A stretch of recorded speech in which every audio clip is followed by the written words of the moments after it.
4ஆம் இடத்துக்கு செவ்வாய் வந்தாருன்னா உடம்புல உஷ்ணத்தை அதிகப்படுத்துவார். உங்களுக்கும் உங்கள் தாய்க்கும் சண்டை தான். யாராவது உங்களை வாழ்த்தினா பேசினா கூட புன்முறுவல். புன்முறுவல் போத்து பிரயோஜனம் இல்லை. நல்லா பேச தெரியும், நல்லா பாட்டு பாட தெரியும், ஆனால் எதையும் மறைச்சிட்டு இருக்கீங்க.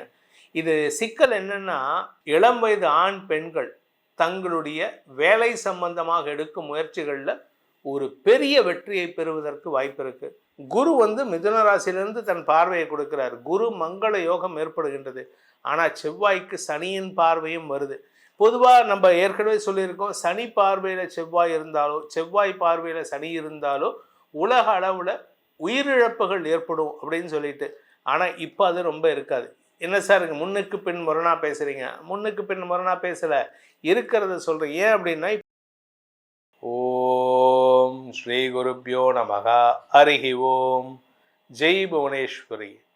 அனைத்து டிவோட்டி நேஷன் நேயர்களுக்கும் உங்கள் வேத ஜோதிடர் பிரகாஷ் நரசிம்மனின் அன்பான வணக்கங்கள். செவ்வாய் பயிற்சி பலன்கள்.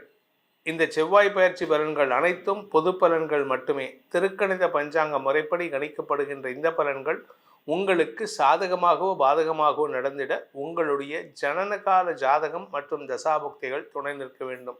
அது எதுக்கு சார் செவ்வாய் பயிற்சி பலன்கள், சுக்கிர பயிற்சி பலன்கள்னு குறிப்பிட்ட கிரகங்களுக்கு மட்டும் போட்டுட்டு வரீங்க? ஏன் பொதுவாக பல பலன்கள்னு போட்டுட்டு வரீங்களே, ராசி பலன்கள்னு போட்டுட்டு வரீங்களே, அதில் இந்த பலன்களில் சொல்ல மாட்டீங்களா அப்படின்னு சில பேருக்கு ஃபோன் பண்ணி கேட்டாங்க.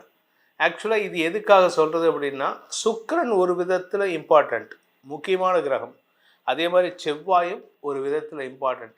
சில பேர்த்துக்கு பார்த்தீங்கன்னா, அம்மா பையன், அம்மா பொண்ணு, அப்பா பையன், அப்பா பொண்ணு, இல்லை அண்ணன் தம்பிக்குள்ள ஒரு கார்டியல் ரிலேஷன்ஷிப்பே இருக்காது. என்ன காரணம்னா இந்த செவ்வாய் தான் காரணம். எப்படி சுக்கிரன் கணவன் மனைவி உறவுல ஒழுங்காக இருக்க உதவியாக இருக்கோ, அது மாதிரி இந்த செவ்வாய் ஒழுங்காக இருந்தால் மட்டும்தான் உடன்பிறப்புகளுடனும் தாயாருடனும் மனஸ்தாபம் இல்லாமல் இருக்கக்கூடிய வகையில் இருக்கும். அப்படி சப்போஸ் இது ஒழுங்காக இல்லை அப்படின்னா இந்த ரிலேஷன்ஷிப்பில் அக்ரெசிவ்னஸ் ஜாஸ்தி ஆகும். கோபம், வெறி, எரிச்சல், ஆளுமைத்தன்மை இதெல்லாம் ஜாஸ்தி ஆகும். இது ஆளுமைத்தன்மை தொழிலில் இருக்கலாம், ஆளுமைத்தன்மை வேலை செய்கிற இடத்துல இருக்கலாம், உங்களுக்கு கீழே வேலை பண்ணுறவங்க கிட்ட இருக்கலாம். ஆனால் ஆளுமைத்தன்மை அண்ணங்கிட்டையோ தம்பிக்கிட்டையோ அப்பா கிட்டையோ அம்மா கிட்டையோ இருந்தால் அந்த குடும்பம் நல்லா இருக்காது. அதனால தான் செவ்வாய் சில இடத்துல சட்டிலாக இருக்கணும், சில இடத்துல நல்ல பலன்களை தரக்கூடிய வகையில் இருக்கணும். அதனால் இந்த செவ்வாய் பயிற்சி இருந்தால் மட்டும்தான் உங்களுடைய முயற்சியில் நன்மைகளை தரக்கூடிய வகையில் இருப்பார். இந்த செவ்வாய் பயிற்சி நல்லா இல்லை, உங்கள் ராசிக்கோ உங்கள் லக்னத்துக்கோ இந்த செவ்வாய் பயிற்சி ஒழுங்கான இடத்துல இல்லை அப்படின்னா அது சிக்கலை ஏற்படுத்தும். குறிப்பாக ரிலேஷன்ஷிப்பில் பிரச்சனையை ஏற்படுத்தும், மனஸ்தாபத்தை அதிகப்படுத்தக்கூடிய வகையில் இருக்கும். சில பேர்த்துக்கு பார்த்தீங்கன்னா எடுத்தவொடனே கை ஓங்கிடுவாங்க, பலார்னு அடிச்சிருவேண்டா அப்படின்னு சொல்லிட்டு. அதுக்கு காரணம்னா இந்த செவ்வாய் கொஞ்சம் அக்ரெசிவாக இருப்பார், நீச்ச பங்கமாக இருப்பார், இல்லாட்டி மகரத்தில் உச்சமாக இருப்பார், இல்லாட்டி 4ஆம் இடத்துல இருப்பார், 2ஆம் இடத்துல இருப்பார். இந்த மாதிரி இடங்களில் இருந்தால் செவ்வாய் இருந்தார்னா நீங்கள் பேசுகிறதே அடிக்க வர மாதிரி தான் இருக்குது. இவன் என்னப்பா அப்படி கோவப்படுறான், அக்ரெசிவாக அடிக்க வர மாதிரி செயல்படுறான்னா அதுக்கு காரணம் இந்த செவ்வாய் தான். அந்த செவ்வாய் பயிற்சி மாதம் நடந்துட்டு இருக்கு. எப்போ நடக்கிறது அப்படின்னு பார்த்தீங்கன்னா, இந்த மாதம் டிசம்பர் மாதம் 7ஆம் தேதி அன்னைக்கு செவ்வாய் பயிற்சி ஆகிறாரு. எங்கே அப்படின்னு கேட்டால், விருச்சிக ராசியிலிருந்து தன்னுடைய சொந்த வீட்டிலேருந்து தனுசு ராசிக்கு பயிற்சி ஆகிறார், குருவோட வீட்டில். இந்த குருவோட வீடுங்கிறது அவர் உச்சஸ்தானத்தை நோக்கி பயணிக்கிறார். அதில் இந்த நல்ல விசேஷம் என்னென்னா, குரு மிதுன ராசியிலிருந்து தன் பார்வையை கொடுக்கிறார். குரு மங்கள யோகம் ஏற்படுகின்றது. ஆனால் செவ்வாய்க்கு சனியின் பார்வையும் வருது. பொதுவாக நம்ம ஏற்கனவே சொல்லியிருக்கோம், சனி பார்வையில் செவ்வாய் இருந்தாலோ செவ்வாய் பார்வையில் சனி இருந்தாலோ உலக அளவில் உயிரிழப்புகள் ஏற்படும் அப்படின்னு சொல்லிட்டு. ஆனால் இப்போ அது ரொம்ப இருக்காது. என்ன சார் முன்னுக்கு பின் முரணா பேசுகிறீங்க? முன்னுக்கு பின் முரணா பேசலை, இருக்கிறத சொல்கிறேன். ஏன் அப்படின்னா, இப்போ சனியுடைய பார்வையில் செவ்வாய் இருக்கார், சனியுடைய 10ஆம் பார்வையில் செவ்வாய் இருக்கார், செவ்வாயுடைய 4ஆம் பார்வையில் சனி இருக்கார். ஆனால் அதே சமயம் இந்த செவ்வாய்க்கு குரு பார்வை இருக்குது. குரு பார்வையில் எந்த கிரகம் இருந்தாலும் தன்னுடைய ஆக்ரோஷத்தன்மையை குறைச்சிரும். செவ்வாய் சனியின் பார்வையில் இருந்தால் ஆக்ரோஷத்தன்மை நெருப்பு மாதிரி இருப்பார். குரு பார்வையில் செவ்வாய் இருந்தால் வீட்டுக்குள்ளார ஒரு சிம்னிக்குள்ளார விளக்கேற்றி வச்ச எந்த அளவுக்கு பாதுகாப்பாக இருப்பார். அந்த மாதிரி குரு பார்வையில் செவ்வாய் வந்தாருன்னா ஒரு சிம்னிக்குள்ள அடங்கின நெருப்பாக இருப்பார். ஆனால் சனியின் பார்வையில் வந்தால் வீட்டையே பற்ற வைக்கிற அளவுக்கு ஆற்றல் வந்துடும். அதனால தான் இந்த குரு பார்வையில் வர செவ்வாய் ஒரு மாற்றத்தை தரக்கூடிய செவ்வாய் பயிற்சியாக இருக்கு. அதுவும் குருவோட வீட்டுக்கே போறாரு. சனியும் குருவோட வீட்டில் இருக்கார். அதனால சனியின் பாதிப்பு குறையக்கூடிய நேரம். இந்த சனி பாதிப்பு குறையக்கூடிய செவ்வாய் பயிற்சி எப்போ நடக்கிறதுனா டிசம்பர் 7ஆம் தேதியிலேருந்து ஜனவரி 15ஆம் தேதி வரைக்கும் தனுசு ராசியில் செவ்வாய் இருக்க போறாரு. குருவின் பார்வையில் குரு வக்கரமாக இருக்காரு. அதனால என்னென்ன பலன்கள் உங்களுக்கு கிடைக்க போகிறது உங்கள் ராசிக்கு அப்படின்னு இப்போ பார்க்க போகிறோம். கன்னி ராசி நண்பர்களுக்கான செவ்வாய் பயிற்சி பலன்கள். இந்த கன்னி ராசியை பொறுத்த வரைக்கும் யாரை நம்புறது யாரை நம்பக்கூடாதுன்னு தெரியாமல் குழப்பத்தில் இருக்கீங்க. ஆனால் உங்கள் குழப்பம் வெளியில் தெரியாது. உங்கள் முகத்தில் ரியாக்ஷனே கிடையாது. நீங்கள் உங்ககிட்ட லவ் ப்ரப்போஸ் பண்ணால் லவ் சந்தோஷப்பட மாட்டீங்க. யாராவது வந்து திட்டினா ஒரே ஒரு ஒரு முருன்னு ஒரு பார்வை. யாராவது உங்களை வாழ்த்தினா பேசினா கூட புன்முறுவல் போத்து பிரயோஜனம் இல்லை. எதையும் எக்ஸ்பிரஸ் பண்ண தெரியணும். எக்ஸ்பிரஸ் பண்ணுவீங்க. நல்லா பேச தெரியும், நல்லா பாட்டு பாட தெரியும். ஆனால் எதையும் மறைச்சிட்ருக்கீங்க. இது சிக்கல் என்னென்னா, உங்களுடைய ரகசியத்தை தெரிஞ்சவன் ஒருத்தர் இருக்கான்.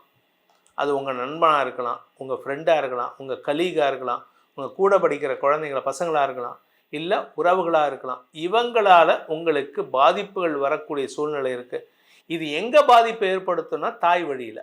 ஏன் அப்படின்னு கேட்டால், 4ஆம் இடத்துல செவ்வாய், பொதுவாக 4ஆம் இடத்துக்கு செவ்வாய் வந்தார்னா உடம்புல உஷ்ணத்தை அதிகப்படுத்துவார். உங்களுக்கும் உங்கள் தாய்க்கும் சண்டை தான். எதுக்கு எடுத்தாலும் கத்துவீங்க. நீங்கள் கத்த அவங்க கத்த, அவங்க கத்த நீங்கள் கத்த. ஏதோ ஒரு படத்தில் சொல்கிற மாதிரி, அவன் பார்க்க நான் பார்க்க, நான் பார்க்க அவன் பார்க்கங்கிற மாதிரி நீங்களும் கத்திட்டு இருப்பீங்க, உங்கள் அம்மாவும் கத்திட்டு இருப்பாங்க. ஆனால் வீடு சம்பந்தமாக சில பேர்த்துக்கு வீட்டை மாற்றணும், வீட்டை காலி பண்ணணும் அப்படின்ட்டு சொல்லிட்டு இடம் மாற்றணும் அப்படின்னு நினச்சிங்கன்னா it is not the right time. ஆனால் பிடிவாதமாக செயல்படுவீங்க. அந்த பிடிவாதத்தை விடுப்பது நல்லது. ஏன்னா சனியின் பார்வையில் செவ்வாய் இருக்கிறதுனால யாருக்கிட்டையாவது சண்டை போடுவீங்க. நீங்கள் யார் கூட இருக்கீங்களோ அந்த இடத்துல நீங்கள் இருக்கீங்கனால அங்கே பிரச்சனை இருக்குன்னு அர்த்தம். ஆனால் நீங்கள் பேசுகிறது எப்படி இருக்குன்னா, 2ஆம் இடத்த குரு பார்க்கறதுனால நல்ல வார்த்தை தான் பேசுவீங்க. சண்டை போட்டு கெட்ட வார்த்தை பேசி அசிங்கமான வார்த்தைகளை பேச மாட்டீங்க. நிதானமாக பேசுவீங்க. இது தப்பு, இது நல்லது, ஆனால் கரெக்டு தான். ஆனால் நீங்கள் சொல்கிறது அங்கே இருக்கிறவங்களுக்குள்ள புகைச்சலை ஏற்படுத்திடும். அதே சமயம் இளம் வயது ஆண் பெண்கள் தங்களுடைய வேலை சம்பந்தமாக எடுக்கும் முயற்சிகளில் ஒரு பெரிய வெற்றியை பெறுவதற்கு வாய்ப்பு இருக்குது. நீங்கள் கேம்பஸ் இன்டர்வியூ ட்ரை பண்ணுறீங்களா, it is the right time to get succeeded.